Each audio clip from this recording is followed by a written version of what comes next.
Angela, I want to say first of all, thank you. Thank you for putting yourself forward. You're an incredibly talented person.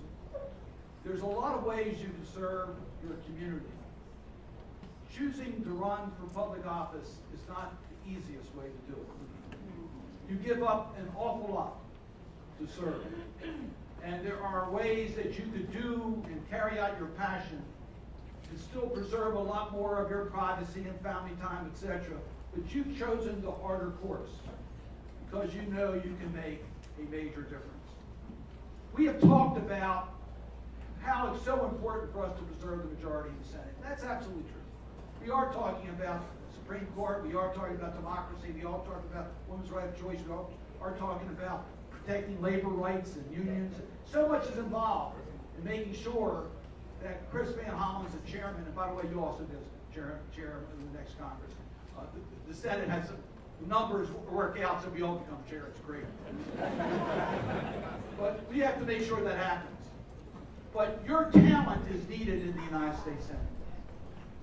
Your ability and what you've done is so important for the people of Maryland and this nation. And we're so proud. This is not even a close call between two candidates running for the United States Senate. Angela, you're the person we need in Maryland. Your legal background, you understand the rule of law, but more importantly, that we must have equal justice under our laws, recently recognized by the University of Maryland Perry School of Law for your accomplishments of law. You understand as a prosecutor, you've got to keep our community safe in a sensible way that protects the rights of all citizens. You demonstrated that as a prosecutor. As a county executive, you brought one of the most complicated counties together. Your county is more complicated than many states. And you've been able to lead the county with great distinction. Amen. Providing priorities in education, priorities in transportation, priorities in healthcare, priorities in economic growth. You have the whole package we need in public service. So I want to tell you, I was blessed to be able to serve with Paul Sarbanes and Barbara Mikulski. And I can tell you, Chris Van Hollen is going to be blessed to serve with you as his partner. We are so proud that you decided to run for the United States Senate. You have our total support. We're going to make sure you are the next senator on the line.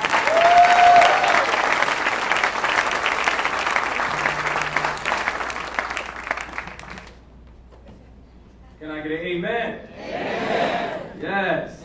Today, we say with one voice that Maryland deserves a senator who honors the senator's service. That we say with one voice that Maryland deserves a senator who lives up to the values that Senator Cardin has fought for his entire life, and that is why we stand united behind Angela Alsobrooks.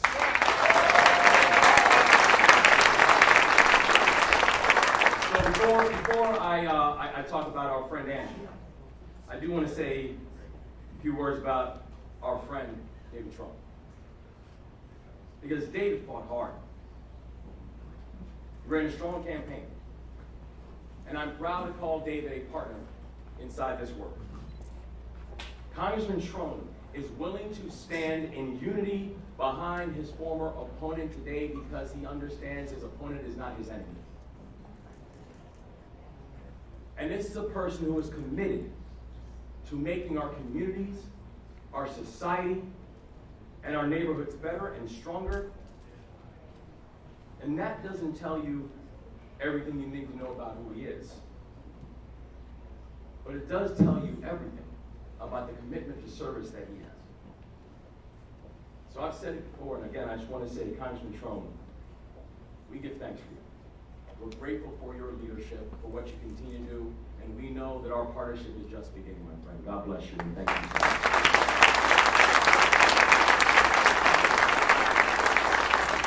Now, I said before that we had a battle in the primary. It was a battle. It was a hard-fought battle. It was a spirited battle. But if the primary was the battle, we are now entering the war. Now, I have fought wars for principles that I believe in. And right now, we are in another war for the freedoms that we cherish.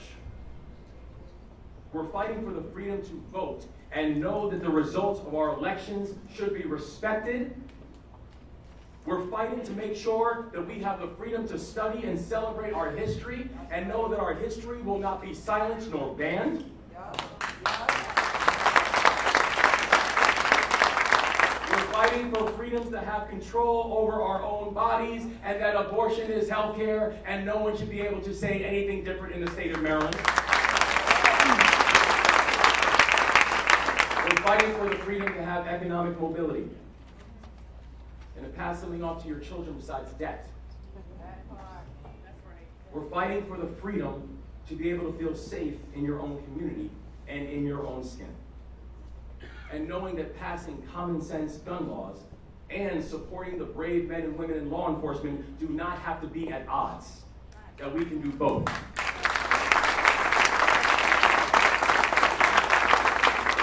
Now, I know that the old governor made a big stink about the fact that I used the word war at a campaign event. So let me just say it again for the people in the back. I've earned that right.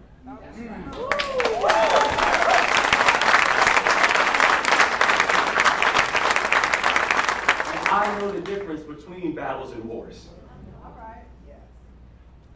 I learned that difference when I joined the U.S. Army. I learned that difference when I served in Afghanistan. I learned that difference when I led paratroopers in combat. I have worn this uniform in battle. I do not wear costumes for photo ops. In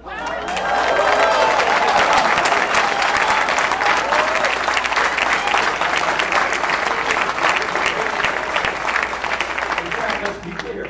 I think the old governor is the one who should choose his words more carefully. Because his rhetoric does not match his record. You know, I love James Baldwin. And I know that James Baldwin once said, I can't believe what you say because I see what you do. And so in the time I have left, let's look beyond what our candidates say. And let's compare what they actually do. Angela Alsobrooks brought down violent crime in Prince George's County State's Attorney by 50% while she was in that seat.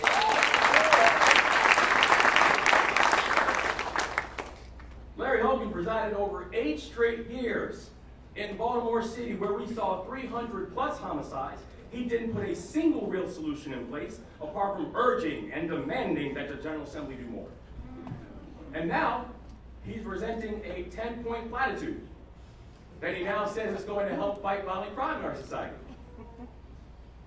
I can't believe what you say because I see what you do.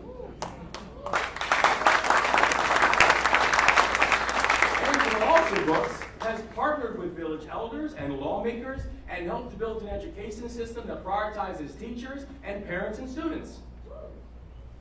The old governor vetoed one of the most important and historic pieces and comprehensive pieces of education state reform packages inside of our country, and then turned around and called officials and called our educators thugs in the process.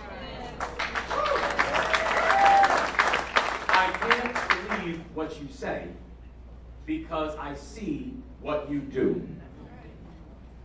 Angela Alsobrooks is a champion for women's right to choose and spend her entire career making Maryland a safe haven for reproductive health care.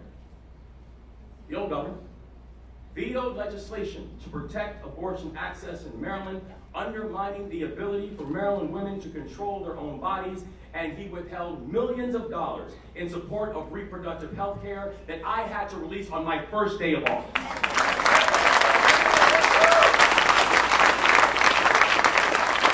So I know the old governor is now saying he's pro-choice.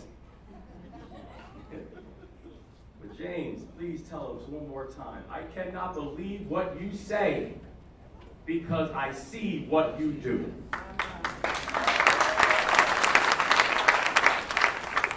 Angela isn't flip-flopping on issues to win a vote. She's been consistent throughout her entire career. Angela isn't studying polls to see how she should talk about reproductive rights. Because she says what she believes in her heart. But let's not forget, the people of Maryland were recruited Angela Alsobrooks to run for Senate. All right. Yeah. Mitch McConnell recruited Larry Hogan.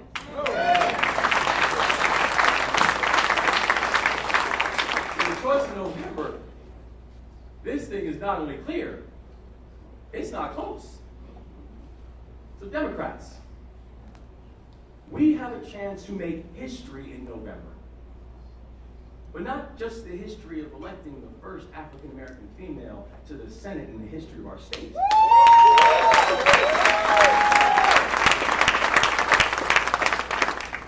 It's the opportunity to elect a senator who will help us to make child poverty history. It's an opportunity to elect a senator who will make unaffordable housing history. It's the opportunity to elect a senator who will help us to make educational disparities history. It's an opportunity to elect a senator who will make unsafe streets in our neighborhoods history. So I know we are going to mobilize. I know we were going to organize. I know we are going to fight our way through. And I know we are going to win in November. Up and down the ballot and all across the state. Because unlike anything we are seeing from the other party right now, everyone in this room is showing what party unity actually looks like. Right.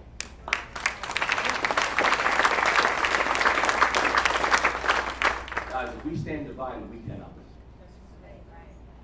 But if we stand united, we cannot lose. Yes. And we are going to win in November. And I am honored to be able to welcome to the stage now the next senator from the state of Maryland, Angela Alsobrooks.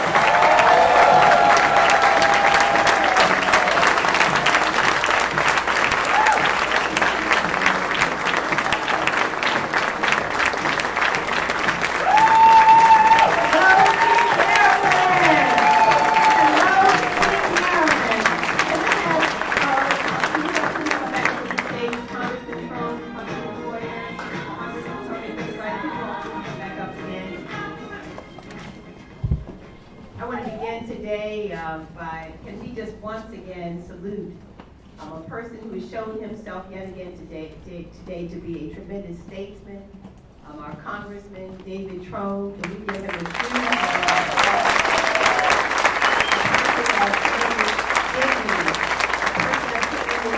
integrity? And let me tell you, I can speak today about his dignity, about his integrity, about his hard work, because I know we together have been on a trail over the last year, and I think few understand the rigors of it unless you've had to do it. And so I salute you today, Congressman Trone. I know what it takes. I know the sacrifices that you had to make. I know how difficult it was to balance campaign against your official duties. I know your family duties. And we have been from one side of this state to the next, speaking to voters, and I have to tell you, Congressman Trone is one hell of a campaigner. He ran a tremendous campaign. He ran a campaign that was heartfelt, that was people-centered, and I want to thank you so much again for really putting yourself forward. It takes tremendous love. It takes tremendous patriotism to step forward and to say, send me. I will serve our country. And so I am again, really grateful to you. Thank you so much as well for your support. We are not done yet. The governor, the captain of Team Maryland, can we say thank you to the captain of Team Maryland?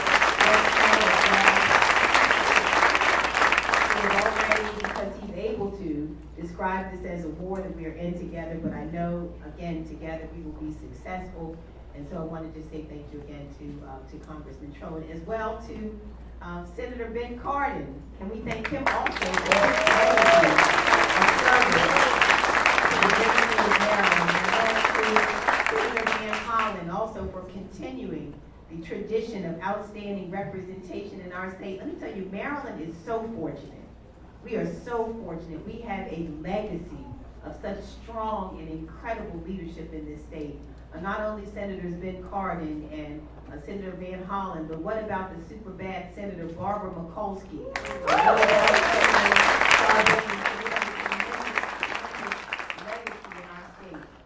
I'd like like to also thank all of our other friends in elective service who are here today on the stage, Congressman Sarbanes, Congressman Ivey, Congressman Mfume, Congressman Hoyer.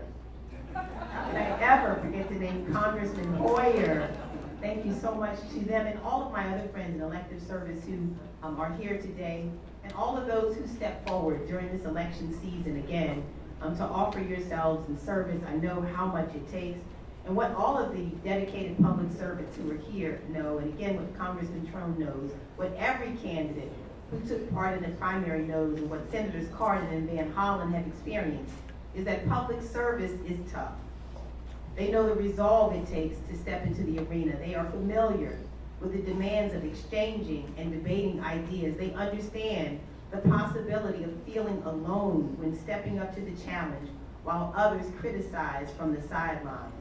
But what we've already seen is that we are not by ourselves. We just experienced a diverse wave of enthusiasm ready to make a difference. And our campaigns witnessed hundreds of volunteers who were prepared to not sit this election out. So can we say thank you as well to all of those who joined us in our efforts. All of the volunteers who were eager to hit the streets and do what we call put heat in the streets. For those who reached out to neighborhoods and made phone calls and encouraged us to come into their backyards and living rooms. And we saw thousands of people respond by speaking with their vote. Marylanders of all ages, genders, and backgrounds. People spoke from Anne Arundel County to Worcester County and everywhere in between. Marylanders, I have to tell you, are fired up, and we are not done yet. And it shows that even though this big party of ours contains a variety of ideas and viewpoints, we're all united in our principles. And we're focused on the ultimate goal, which is to keep Maryland blue in November.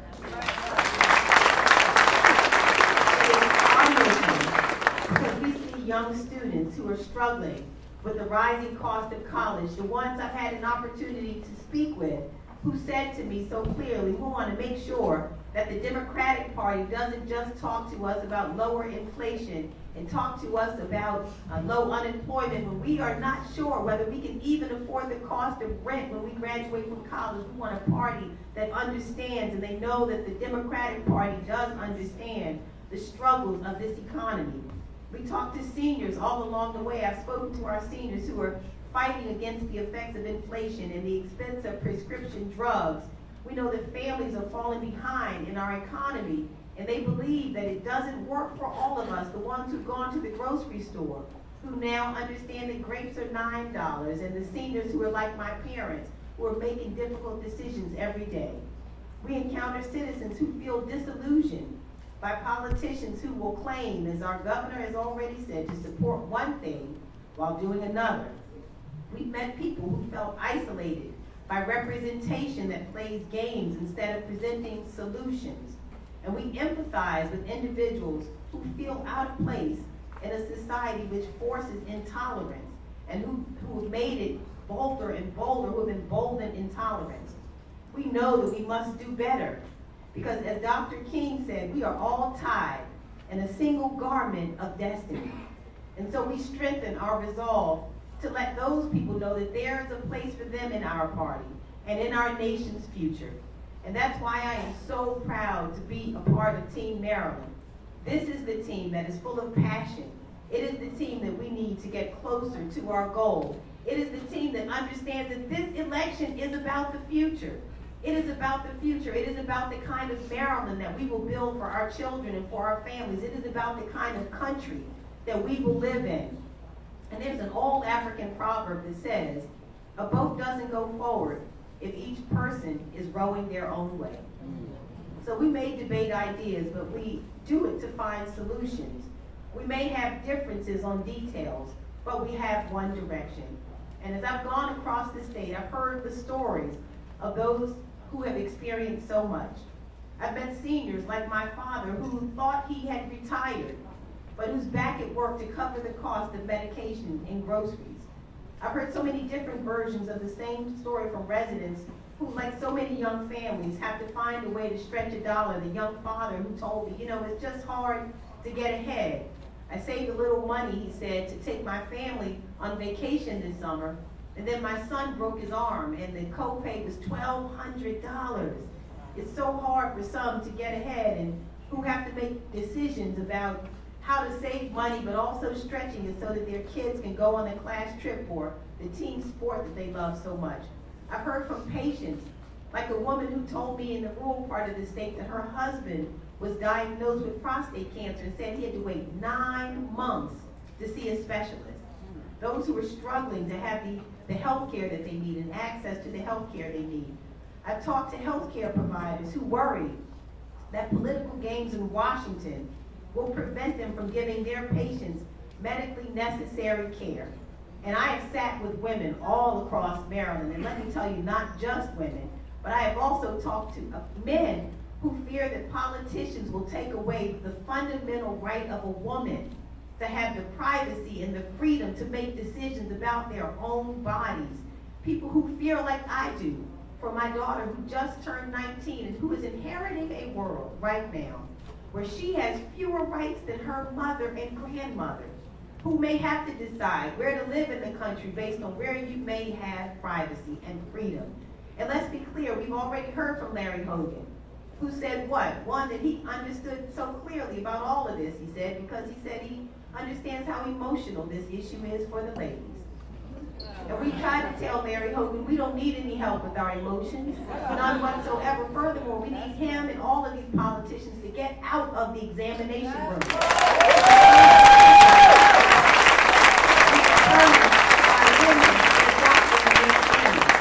And so it is so clear that the stakes of this election couldn't be any higher. And the fact that some of us relate to the stories of so many who we've been able to meet with is proof that we're tied together in the same garment of destiny. We're all in the same boat. And it's those shared experiences that highlight why this Senate race is bigger than any one person. What I have come to understand, and I know so many of you recognize this as well, is that we all want the same things for our families. All of us want the same things. So that's why, after we debate ideas, it is critical that we roll forward together so that Marylanders are counting on us. And the debates that we have within the vote are insignificant compared to the disagreements that await us out there. And I have to tell all of you that there are some in this room, and you know, this was a contested contest, and there were some who were on various sides.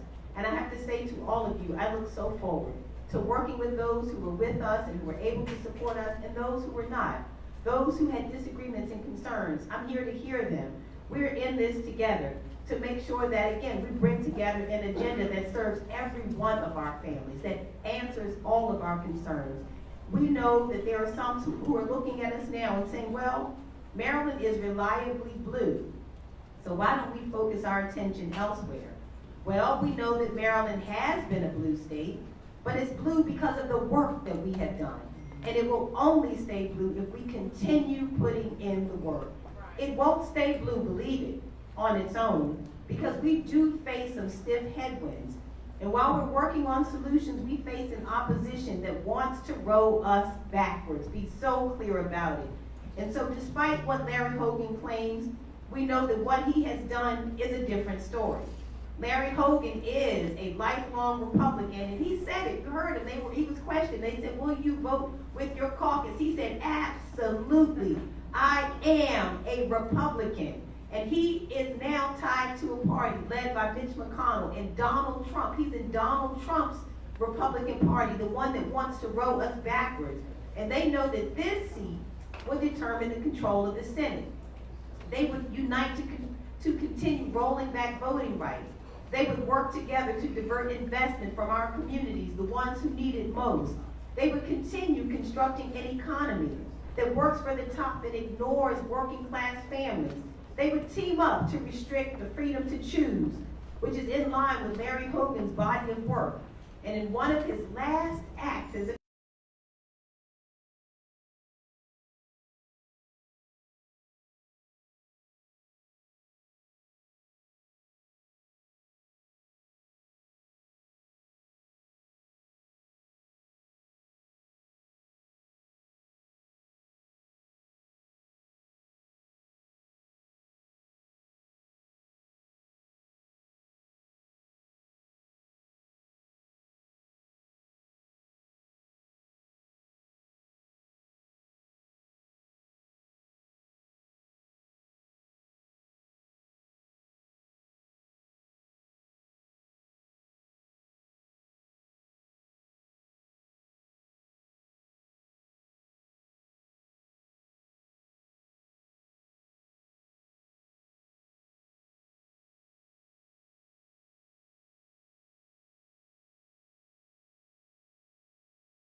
I can stand anywhere.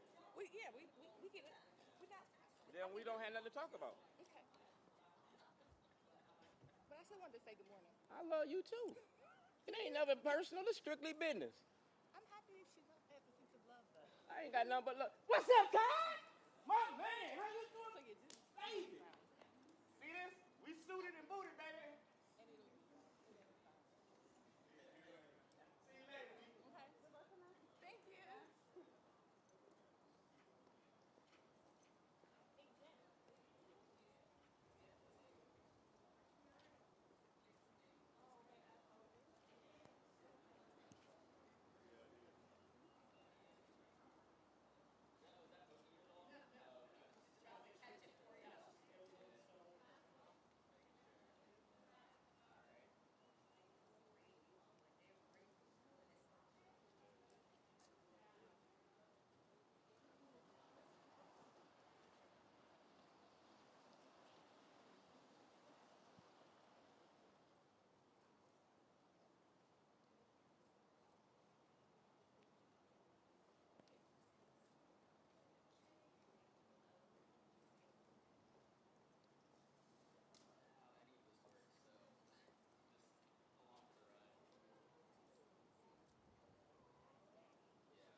Oh, hell yeah. It's all the way live.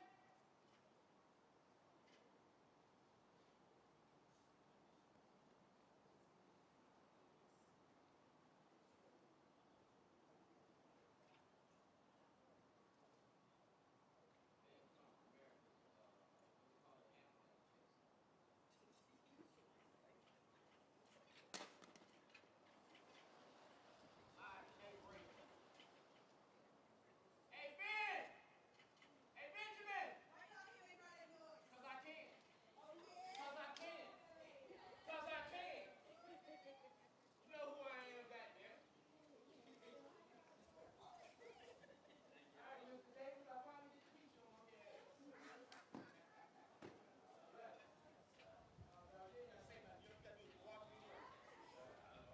OG Shorty. It's a Davis thing. How did you find it? Because you hurt my mouth.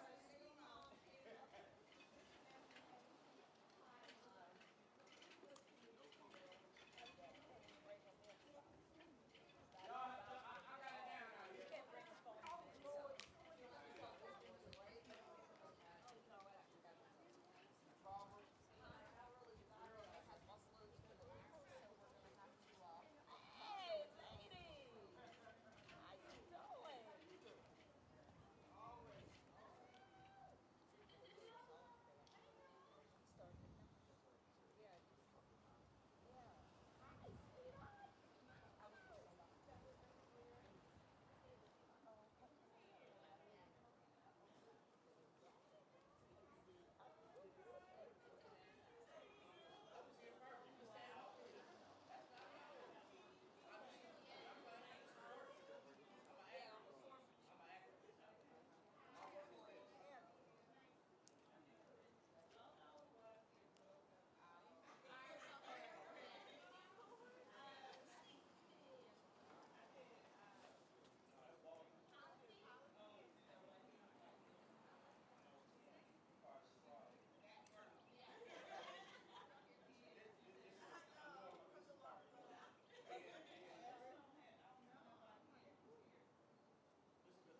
Jay, Crump, and Shorty, two activists, a warrior lawyer and an activist in the street, right here at the federal courthouse, where they lock up black people every day.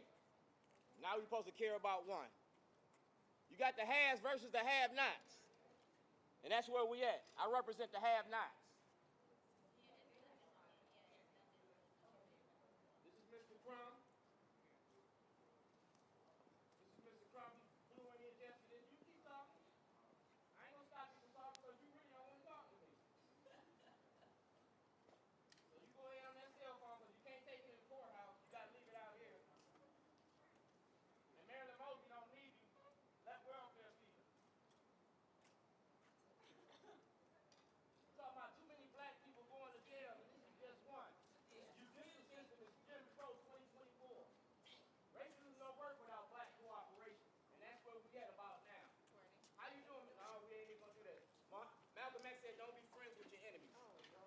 Malcolm X said, "Don't be friends with your enemies." So I'm not gonna shake your hand. I'm sorry we didn't get to do that press conference, people. We're gonna do it. We're gonna be out here. Come on, I'm gonna be waiting for you. Come on, come on. Mike, check. I'm gonna be right here. Activists and activism. We're not talking about ambulance chases.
The good kind of truck. Yeah. Oh, you know it. You know it. It came all the way up here from Baltimore. Oh yeah. Put in that work, baby.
sign in the parking lot saying that.